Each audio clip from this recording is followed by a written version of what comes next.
Estoy muy contento con la segunda temporada de Silo, porque por un lado siento que nos ha dado ciertas respuestas, que lógicamente han suscitado otras preguntas, de eso se trata, pero estamos cada vez más cerca de la verdad, y al mismo tiempo tanto los personajes como los conflictos han estado bien tratados. Muy buenas a todos y bienvenidos a mi canal, bienvenidos al análisis de la segunda temporada de Silo, una temporada que se puede dividir quizá en dos grandes tramas, que son la trama del Silo 17, o bien el Silo en el cual Jules va a conocer a Solo o a Jimmy, y va a tener también su proceso para acercarse a la verdad, y la segunda trama, que es la trama del Silo principal, en el cual están la mayoría de personajes que conocemos y que va a tener mucho que ver con el control político, con el control de la verdad, con la represión, con cómo se manipula a la gente. Y si bien ambas historias se han estado dirigiendo a la misma verdad, a descubrir qué es la salvaguarda e incluso una forma para detenerla, siento que la parte de Jules lo ha conseguido a través de la conexión emocional que se ha generado entre su personaje y Jimmy, que ha sido muy bonita, después hablaremos de ella, y la del Silo se ha centrado en cómo Lucas Kyle ha ido poco a poco en este bullicio que había, gracias a que Bernard lo ha colocado ahí, acercándose también a la verdad. Y con esa escena final también nos hacemos la pregunta de cuál puede ser el origen de los silos. Todo apunta a que sinceramente venimos de una especie de guerra. Pues justamente de guerra quiero hablaros porque yo os presento World of Warships, un juego shooter táctico por equipos en el que podemos controlar artillería naval, torpedos o incluso aviones. Con más de 850 barcos históricos recreados según los modelos originales de 13 países diferentes,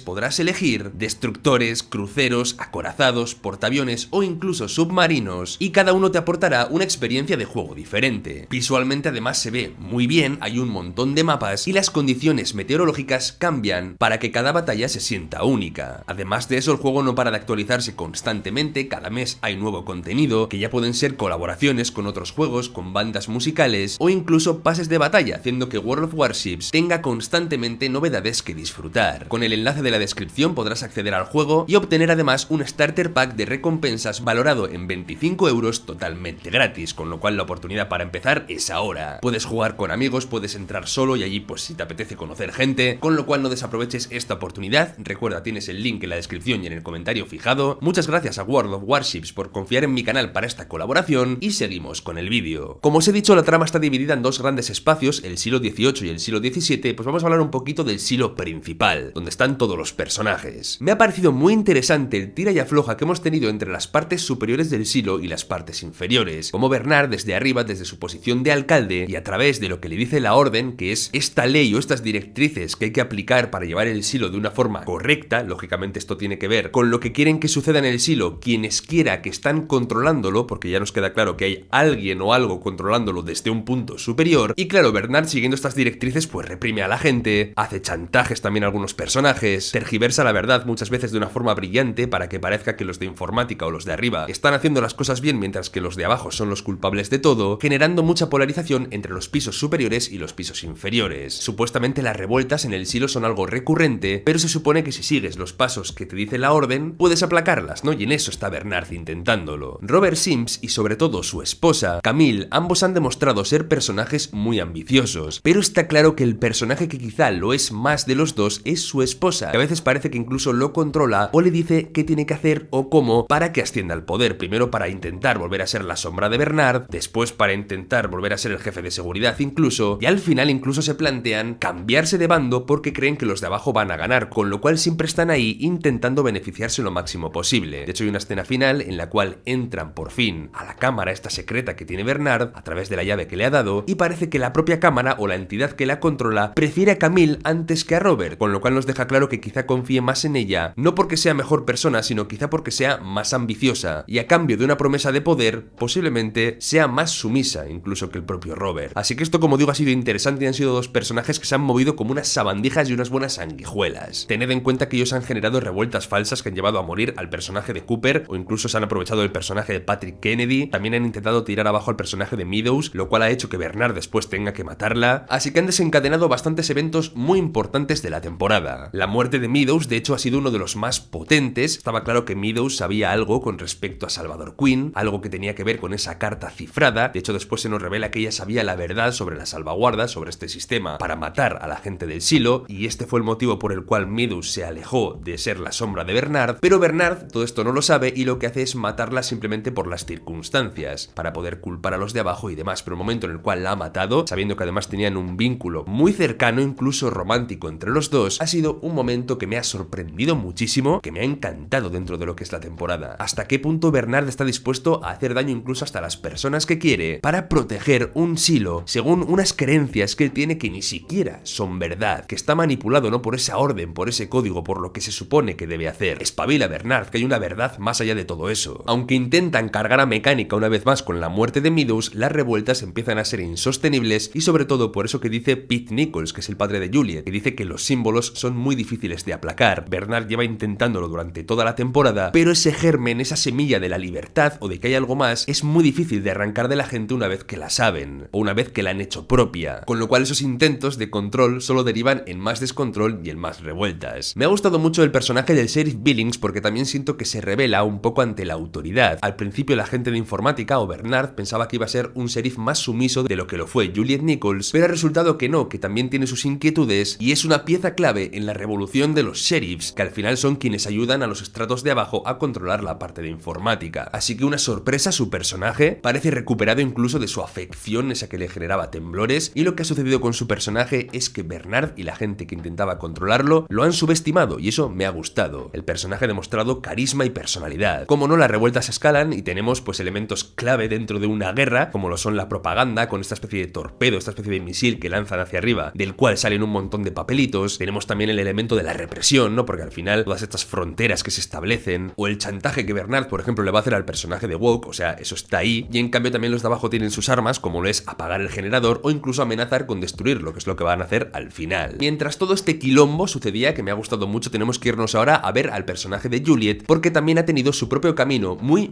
interesante. Mucha parte de lo que le sucede a su personaje tiene que ver con la supervivencia, con eventos tensos que no siempre son desarrollo de personaje, como el tema de la inmersión, como el tema de esa herida que tiene, que ves que se le va poniendo cada vez peor y el personaje incluso está a punto de morir. Si no lo hubiera salvado Jimmy, hubiera muerto, o sea, eso está ahí. Pero más allá del proceso de intentar recuperar el traje, de intentar encontrar la forma de volver a su silo, lo que más me ha gustado, como digo, de su trama es el vínculo que se va generando poco a poco con el personaje de Jimmy. Primero, Jimmy es un personaje que no sale de esta cámara, que es muy desconfiado, pero vas viendo cómo poco a poco se va generando un vínculo entre los dos hasta que descubres toda la verdad de lo que ha pasado con él. Ahora hablaremos un poco en profundidad de esto, porque analizaremos todas las respuestas que nos ha dado esta temporada, pero de forma sutil sí que quiero remarcar que entre Juliet y Jimmy han ido poco a poco generando un vínculo emocional que parece sutil, pero que al final de la temporada te das cuenta de la fuerza que ha tenido. Estoy muy contento de que también le hayan dado un peso importante en la temporada al personaje de Lucas Kyle, porque era alguien que me gustaba de la temporada anterior, pero que tampoco tenía un sitio definido en la historia y por fin lo ha tenido. Además, su proceso de descifrar la carta de Salvador Quinn es clave, ¿no?, para acercarse a la verdad. Y creo que ahora sí tenemos que hablar del final, que para mí engloba los dos últimos capítulos, que me parecen excepcionales, me parecen muy buenos. Y lo primero de lo que quiero hablar es que Salvador Quinn fue un personaje de hace mucho tiempo que consiguió una paz de 120 años. Alguien que consiguió aplacar las rebeliones, hacer que la gente olvidase lo que sucedía a través de un compuesto para conseguir una paz más duradera. Quizá por miedo a que se activara la salvaguarda, porque él conocía la verdad. Las revueltas podían llevar al descontrol del silo y por consecuencia a la muerte de todas las personas que vivían ahí. Por eso quizá utilizó medidas drásticas. Pero inevitablemente pues al final las rebeliones han vuelto, porque esa separación entre el silo está como condenada, ¿no?, a que las rebeliones sucedan. También a través de Lucas Kyle, que consigue llegar hasta ese túnel del cual Salvador Quinn hablaba, descubrimos muchas verdades. Kyle nos habla de que hay 50 silos, quizá incluso alguno más para controlarlos, también que mantienen a la gente en los silos, pero que hay una herramienta para matarlos en caso de que esto se desmadre, como lo es la salvaguarda, que por cierto, como detalle, me encanta cómo el personaje se deja caer al agua en ese instante en el que está bajando con la cuerda, que es casi un salto de fe, porque si el agua hubiera sido más profunda, el personaje quizá hubiera muerto. Pero con esas ganas de descubrir la verdad, de seguir los pasos de Salvador Quinn, el personaje se arriesga y gana. Bueno, gana entre comillas, porque lo que descubre es un marrón. Esa voz que le habla en el túnel no sabemos de dónde viene, si viene de un silo 51, por ejemplo, si es una inteligencia artificial. Habrá que seguir indagando en la historia y quizá en el pasado para ver con qué objetivo se construyeron los silos, pero está claro que hubo otros personajes que siguieron ese mismo camino. ¿Quién es? George, el que fue novio del personaje de Jules Nichols. También Meadows recorrió este camino y por eso después dejó de ser la sombra y sabía tanto. En su día también ella indagó, hizo su camino para encontrar la verdad, y luego el propio Salvador Quinn. Con lo cual el siguiente que sabe esta verdad es el personaje de Kyle, y tampoco se la va a guardar mucho, o sea, sí que se la va a contar a alguien. Esto es interesante. Por otro lado, la revelación sobre el personaje de Solo o de Jimmy ha sido muy impactante a nivel emocional. Es un personaje traumatizado, en su forma de actuar incluso se puede ver que es un personaje un poco infantilizado, atrapado quizá en su infancia, porque desde que era un niño está solo y además está traumatizado por lo que pasó. Me encanta cómo su padre le dijo que se quedara ahí, que protegiera ese ese lugar y que no abriera la puerta a nadie, pero al final lo importante no era la habitación, sino protegerle a él, proteger a su hijo, y ver cómo Jimmy lo ve morir, pero cómo fue el amor de su padre lo que lo ha mantenido ahí, a través de una mentira, entre comillas, que era pues la importancia de proteger ese lugar, que Jimmy convirtió en su mantra, en su motivo, ¿no? Para seguir vivo. Pero darse cuenta de todo esto, darse cuenta de cómo Jules le ayuda, cómo él también termina entendiendo que lo importante no es proteger ese sitio, sino poder ayudar también a la gente que está en ese lugar, y cómo les enseña, por ejemplo, ese sitio a la familia que vive ahí, es muy muy bonito. Es cierto que con los otros tres personajes del siglo XVIII no tenemos tanto vínculo porque no ha dado tanto tiempo. Eso sí, sabemos que Audrey, la del arco, es bastante pedorra, hay que decirlo, y que Hope, pues también es un personaje que ha vivido un poco sufriendo el bullying de estos personajes. Tenemos un poco de vínculo con ellos, pero no mucho, quizás esto siga desarrollándose en las temporadas siguientes, pero esta apertura del personaje de Jimmy, esta reconciliación con su pasado y cómo se han apoyado Jules y él con distintas muestras de afecto a lo largo de la temporada, llegando a que al final, incluso siendo Jimmy un personaje al que no le gusta el contacto físico, se abracen en la despedida preguntándose si Jules va a volver a visitarlos, es precioso, o sea, muy muy bonito, muy bien construido. La única pega que le pongo es que Jules no cayera en la cuenta de que Jimmy era un niño cuando todo sucedió, porque estaba bastante claro por cómo él actuaba, y ha estado muy bien, y entender que la reconciliación, a pesar de que Jimmy matara sin querer, entre comillas, a sus padres con las otras personas del silo, pues me ha funcionado. Pero Jimmy también está relacionado de alguna forma con la salvaguarda, porque sus padres querían detenerla. Es decir, a pesar de toda la revuelta que sucedió, sus padres parece que no tenían malas intenciones en realidad. Querían frenar este veneno, porque es lo que nos revela, que se mete a través de un conducto en el silo y que termina con la vida de las 10.000 personas que viven ahí. Es bastante macabro que este sistema exista y es una medida de control de esas personas, como digo, que puede que estén controlando los 50 silos, que es súper drástica y súper heavy, la verdad. Pero parece que Jules, a través de lo que los padres de Jimmy consiguieron, también conoce una forma de detenerla, ojito con eso. Me gusta que Woke haya utilizado para comunicarse los signos que se utilizan entre la gente de mecánica. Es muy significativo, como la gente de abajo, los de mecánica, trabajan en un generador que hace muchísimo ruido, hayan desarrollado una forma de comunicarse propia, y que esto, que es algo tan identitario de esta gente, lo hayan utilizado contra la gente de arriba para escaparse de esa cámara que Bernard le hace colocar en su piso para controlar todo lo que sucede ahí. Entonces, que de esta forma, que define tanto a la gente de mecánica, hayan conseguido crear un plan alternativo, mientras hablando decían otras cosas, ha estado muy muy bien, porque ver cómo Bernard de pronto siente que no tiene nada bajo control ha sido una maravilla. Ahora bien, ¿quién se sacrifica para esto? El padre de Jules, Pete, que al ver que el temporizador de la bomba se ha caído, tiene que sacrificarse para romper ese vínculo entre las dos partes del silo, para reventar las escaleras en el piso 90. Un sacrificio duro porque Jules tiene que volver ahora al silo y darse cuenta de que su padre ha muerto. Pero bueno, digamos que este último acto está inspirado por lo que Jules consiguió también. Descansa en paz, Pete, te echaremos de menos. Actorazo además. El nivel actoral de esta serie en general, con Tim Robbins, con Rebecca Ferguson, hay un montón de muy buenos actores que sostienen muchas veces escenas haciéndolas mucho mejores. ¿Qué haces cuando una voz te amenaza con no contar la verdad y que si lo haces posiblemente mate a todo el mundo? Pues exactamente lo que hace Lucas Kyle, que es contarla, ¿vale? Se la cuenta a Bernard, que esto obviamente trastorna a su personaje, le hace ver que todo por lo que ha vivido, por lo que ha tomado decisiones súper difíciles, es una mentira, y por eso su personaje está tan hecho polvo al final de la historia. Como os he comentado, Robert se convierte por fin en la sombra otra vez de Bernard, accede a esta cámara, pero parece, como digo, que Camille es la elegida. Habrá que ver si Robert esto se lo toma mal o no, porque él también es un personaje muy muy ambicioso y su esposa parece la que va a ser quien tenga más poder ahora. Me ha encantado ver cómo Jules aparece en la pantalla frenando la parte de la revolución que quizá quería salir al exterior, avisándoles de que no es seguro. Muy inteligente por su parte. Casi vuelven a cometer en este silo el mismo error que se cometió en el anterior. Y claro, ¿qué sucede después? Que Bernard y Jules se encuentran en la entrada del silo. Y hay una cosa que me ha gustado mucho, y es que ambos, de pronto, parece que tienen un enemigo común. Ha habido un montón de cosas que los han separado, siendo Bernard el enemigo prácticamente de la serie, pero en este punto siento que los dos se dan cuenta de que el verdadero enemigo es aquel que construyó el silo o que lo está controlando y que tiene una tubería a través de la cual es capaz de matar a todos los que están dentro. Que los dos, y en general todas las personas del silo, han sido víctimas de la misma mentira que los tenía atrapados en ese lugar, creando conflictos entre ellos cuando había alguien más. Con lo cual, para mí no sería descabellado que en la siguiente temporada Bernard y Jules colaborasen para frenar esa salvaguarda con lo que Jules sabe de los padres de Jimmy y para intentar comenzar una revolución a gran escala, esta vez no dentro del silo, no entre las personas del silo, sino contra verdaderamente quienes tienen el poder, quienes están aprovechando de ellos de alguna forma que aún no sabemos. Es cierto que la escena entre los dos termina con el fuego que quema las toxinas del exterior, pero hay que tener en cuenta que Jules tiene un traje de bomberos y que Bernard se ha agachado a tiempo por lo que él ha dicho. Quizá este traje también sea ignífugo, habrá que verlo, pero no creo que ninguno de los dos personajes haya muerto aquí. Me daría pena que Jules, seguro que no, pero por lo menos que Bernard haya muerto de esta forma. Yo sinceramente los doy por vivos a los dos, pero es un cliffhanger de final de temporada. Y luego tenemos esa escena de flashback del pasado, que nos da alguna pista de qué puede haber pasado para que los hilos se construyan. Tenemos dos personajes de los cuales tampoco se nos cuenta mucho, un congresista y una periodista parecen ser, pero hablan de una bomba, la bomba sucia, que seguramente haya tenido que ver con radiación, porque hay controles de radiación por la ciudad. También se señala a Irán como posible lanzador de esta bomba, ya veremos si esto es verdad o no, o si también hay algún tipo de montaje al respecto. Pero lo que sí que parece es que algún tipo de guerra nuclear o radiológica es lo que va a llevar a la construcción de los silos. Al menos esa es mi sensación. Muy curioso ver la reliquia que después tendremos en el silo fuera, ¿no? El momento en el cual se lo regala un personaje a otro, estableciendo el nexo. Quizá alguno de estos personajes terminó también en ese silo, en el 18, en el de los personajes principales. Y esta puede ser una trama que nos dé muchas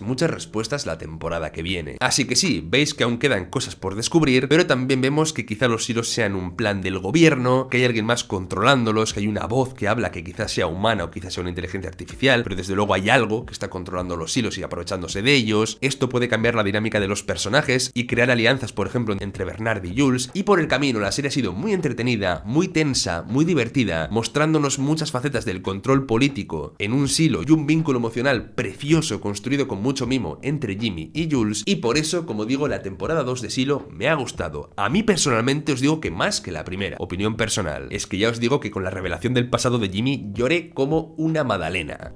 Así que nada, suscribíos para no perderos más análisis de esta y otras series, dejad un like para apoyar el contenido que no cuesta nada, tenéis el link a la promoción de World of Warships tanto en la descripción como en el comentario fijado, si os queréis descargar el juego pues me ayudáis también mucho a mi canal y nos vemos dentro de poco por aquí. ¡Hasta pronto! Parece que todo va demasiado deprisa.